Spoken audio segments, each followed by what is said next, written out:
to present Damon Lindelof. We were looking for writers around the late in the third season of the show, and I just kept saying, like, we just need a brain like Brian K. Vaughan's. I wish, like, there was somebody out there, you know, like him. And and some genius in the room said, "What about Brian K. Vaughan?" He really was a big inspiration in my life. So you can imagine how exciting it was for me to hear that that after the end of Y and Ex Machina, he was working on something new called Saga. You didn't come to hear me blather on about how great he is. Let's show you in person. So I will introduce someone who I'm a huge fan of, Mr. Brian K. Vaughan.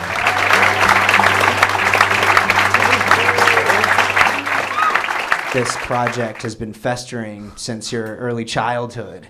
Can you just kind of map the progression of what brought us all here tonight?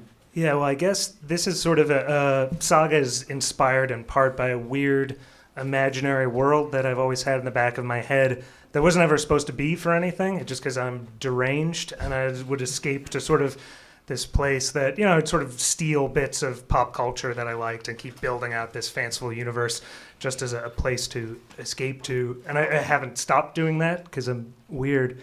But I never thought I would write something about that. But, you know, then I missed comics and I really wanted to get back to a new original series, and some of my friends in comics were like, it's kind of a shitty time to launch something new because the economy is tanking and sort of people want sort of the characters they grew up with. And at the same time, my wife and I had been talking about having kids, and some of my sort of liberal, well-intentioned friends were like, how could you bring a kid into the world?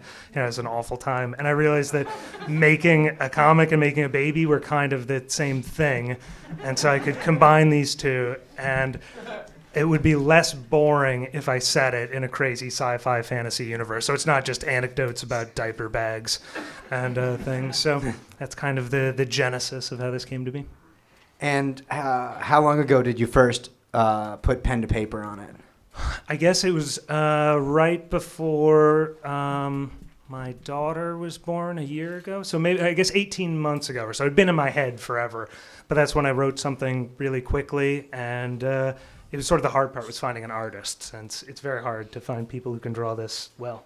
How did you sort of put it all together, and how much of it was together before you started? Yeah, well, the universe had been in my head, but not these characters. And I figured out that I didn't want to tell sort of a Star Wars adventure with sort of noble heroes fighting an empire. These are just sort of more people very much on the outskirts of the story who just want out of this never-ending galactic war. Have you figured out where you're going to, or are you making it up as you go along? Because people fucking hate it when you make it up as you go along. I'll never forget your face when in that meeting you were like, now you've hired me. What is the island? And we were like, you tell us. Like, we're not, we know, but if you had to guess. And while we're on the subject, what's the monster? You were so disappointed. None of this happened, by the way. Ain't it cool news reporting this right now? Yeah. I do. I was like with Why the Last Man, I knew the last panel of the last page when I started writing it. And I sort of knew, like 5 major signposts along the way, but also sort of the freedom to, if the artist and I get bored of this or if it's just not working. But yeah, so there'll be an even balance of planning and making it up as we go along. You've referenced the artist a couple times, Fiona Staples, who has is that her real name? That's gotta be the greatest name ever in the history of, yeah. Can you talk a little bit about how you guys met and how you knew she was right for this job? I hadn't considered her for this till I talked with Steve Niles, who's a writer who worked, everyone knows Steve Niles, 30 Days of Night, and he did Mystery Society with Fiona. And he was like, if you're going to do a big, crazy sci-fi fantasy Star Wars for perverts, Fiona is your man. She's can draw anything and will draw anything.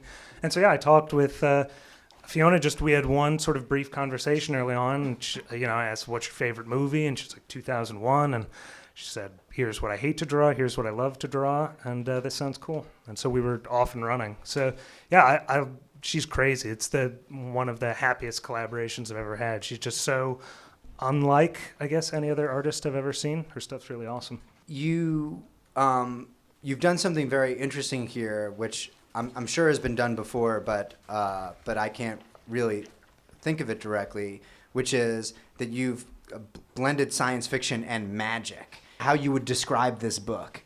Yeah, I guess, well, I was way more a science fiction nerd growing up, I guess. I'm not terribly well versed in, I haven't read Lord of the Rings, which is shameful, I know, but I liked science fiction more, and I found that there's sort of a subset of we nerds who fight with each other, our Venn diagrams don't overlap between science fiction and fantasy, so I guess I thought it'd be interesting to sort of take one science fiction character and one fantasy character who should hate each other, and instead of murdering each other, they make a little science fiction fantasy baby.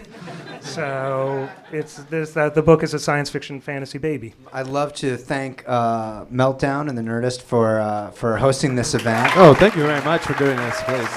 And of course, for the man of the hour, who is going to basically sign your books now, Brian K. Vaughan. And for this guy, thank you, dude.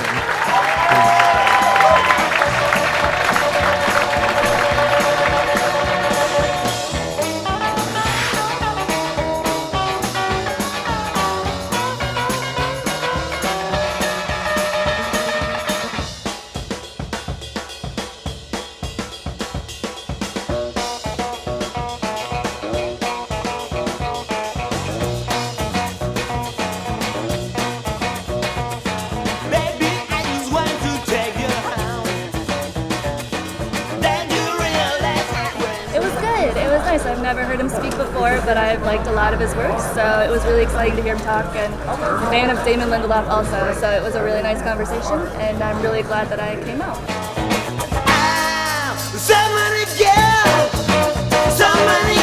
I'm really tired, but I'm very happy I came out, and Damon and Vaughan are both hilarious.